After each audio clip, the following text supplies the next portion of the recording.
Yo tout le monde! Je prends un petit 2 minutes, ça va finir que je vais parler genre 10 minutes pour vous présenter un produit qui vient de sortir, ou peut-être que ça fait longtemps que c'est sorti, puis je dois pas m'avoir assez crossé ces catalogues des fournisseurs pour voir ça passer. C'est les nouveaux locks de pack. Dans le fond, un lock, ça sert à ajouter un subwoofer sur un radio d'origine. Pack, c'est une compagnie qui ça fait longtemps qu'ils font du car audio. Qui font seulement des produits d'intégration, des couettes, remplacement de radio, toutes des cassins de main. Il y avait des petits locks de marde, peut-être 2-3 ans. Quand toute fois qu'on travaillait avec ça, c'est comme je crisse avec ça.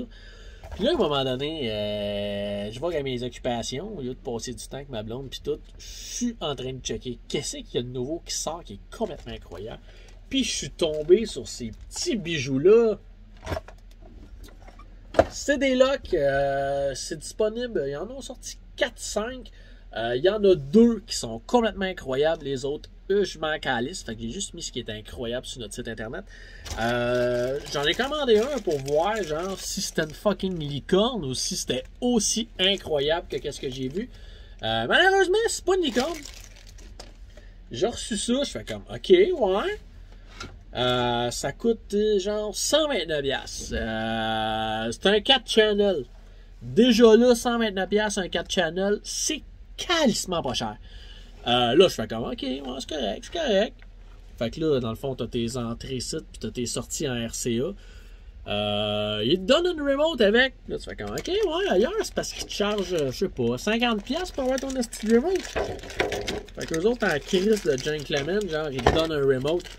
Puis, Pack, c'est une compagnie qui installe. Fait qu'ils savent de quoi ils parlent. Fait qu'au lieu de sortir genre Godzilla, ils ont sorti un remote que tu fais rien qu'un fucking trou. Puis t'as ta petite roulette. C'est l'intégrer, ça. Tu passes un trou, zap, ma roulette. Bam! C'est fini là. Pas une hostie de gros casing, genre, qui est gros de même, tabarnak. Puis tu te dis, ouais, j'installe ça, ça va bien aller. Simon va en faire en crise des pitons qui tournent avec ça. Fait que là, ok, je fais calme. Ok, c'est correct, c'est correct, c'est correct.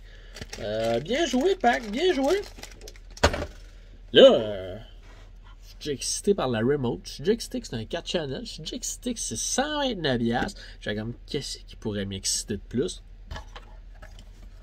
Ils ont crissé un bass boost là-dessus pour les basses fréquences parce que dans un radio d'origine, des fois, dans les basses fréquences, le constructeur fait comme, ouais, tes speakers ne joueront jamais ça. Fait que tu peux crosser avec ça ici pour t'en donner un peu, là. Calisse-moi pas ça dans le fond, 12 dB, c'est énorme. Mais ça donne le petit comme que ça te prend. Fait que là, tu fais comme, ok, c'est correct, bien joué, bien joué. Là, je suis rendu, mettons, un ligne DQ de WaveTech. J'étais à peu près à 160$ avec le remote pis tout, pis le bass boost. Là, vous allez me dire, ouais, mais sur le WaveTech, genre, t'as un ajustement, mettons, de la largeur de ton affaire, pis pas dans celle-là. C'est ouais! Mais là, tabarnak, je suis genre crissement moins cher, pis le WaveTech, la ligne DQ, ce n'est pas un 4 channel, c'est un 2 fucking channel.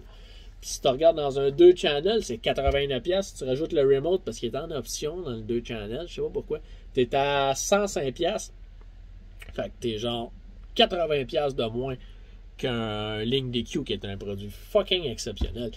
Là, tu fais comme, ok, ouais, c'est correct, j'ai du fun. Ils ont été jusqu'à crisser des hosties de lumière de clipping. Fait que, mettons que t'es chez vous, tu peux tourner la roulette, puis quand tu vois la petite lumière clipping, tu fais comme, il me semble qu'il y a de quoi qui se passe. Fait qu'avec ça, tu peux savoir, genre, si le signal qui rentre, puis qui sort, mettons, je veux dire, il y a de la distorsion dedans avec ta lumière de clipping. Fait que ça, c'est complètement incroyable parce que ça donne rien. Nous autres, on s'achète des outils genre à peut-être quoi, 200$. Asti qui me dit, ouais, ça clip dans la sortie. Chris, ça me dit que ça clip là-dedans direct. Fait que là, t'as ton gain puis tout. Fait que là, tu montes tes roulettes pour sortir. Là, ça sort genre 8 volts. C'est énorme. D'habitude, un petit lock de marde, quand ça sort 2 volts, c'est beaucoup. Fait que ton signal il est meilleur, t'as pas besoin de grimper tes amplis dans le fond. Puis là, après ça, tu fais comme, ouais, là, je peux pas être plus excité que ça. Là, je suis quand même, je parlais du baseball, je parlais des petites roulettes, tout ça. C'est pas mal standard. Le baseball, c'est comme une belle option. Ground isolateur, t'as un petit noise dans tes speakers. Ben, tu peux comme déplacer ça, la crisser où ce que tu veux, puis changer de la façon que c'est groundé dans le lock pour essayer de canceller ton noise. C'est sûr que c'est un noise, quoi de mal installé ou quoi que ce soit, mais avec ça, genre, ça peut réduire ton noise. Fait que là, tu fais comme, ok, c'est correct, c'est un bon produit, c'est un bon produit, c'est un bon produit. Auto turn on! Fait que tu branches ça, t'as pas besoin de te trouver un fil accessoire dans ta vidange, t'as l'auto turn on, fait que quand ça arrive, ça c'est juste disponible sur le 4 channel. L'auto turn on, excuse-moi, il est disponible sur le 2 channel, mais la sélection de ta façon de faire ton auto turn on est juste disponible sur le 4 channel ici. Fait que tu peux choisir si ça l'allume avec un remote ou avec le DC. Fait que tu mets ta petite switch. Fait que du moment que tu vas ouvrir une porte ou quelque chose, ça va partir. Là, tu vas me dire, ouais, c'est pas optimal, mais il y a bien des chars que tout fonctionne avec du data. Fait qu'on n'est pas capable de trouver de fil remote comme tel. Fait qu'un auto-on avec du remote DC, c'est vraiment apprécié. Puis c'est plus fiable, selon nous, que de l'audio, parce que quand tu fais de l'audio, tu baisses le volume, genre des fois ça l'embarque, ça débarque, ça l'embarque, ça débarque, tandis que quand ton moteur tourne, tu as tout le temps comme des variations de ton courant DC. Fait que là, c'est déjà pas mal excité, parce que là, on parle juste encore d'un lock qui est crissement abordable. Là, ils finissent en disant ouais. Un low pass filter. Fait que tu peux bloquer les hautes fréquences directement dessus pour pas envoyer des affaires que tu veux pas dans ton ampli. C'est correct. Je n'avais jamais vu sur un lock.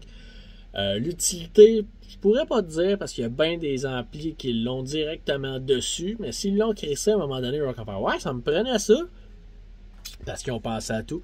Le load selector, ceux qui ont des amplificateurs d'origine dans leur machine, je suis pas capable de focus, mais c'est de la merde. Non, je focus pas partout.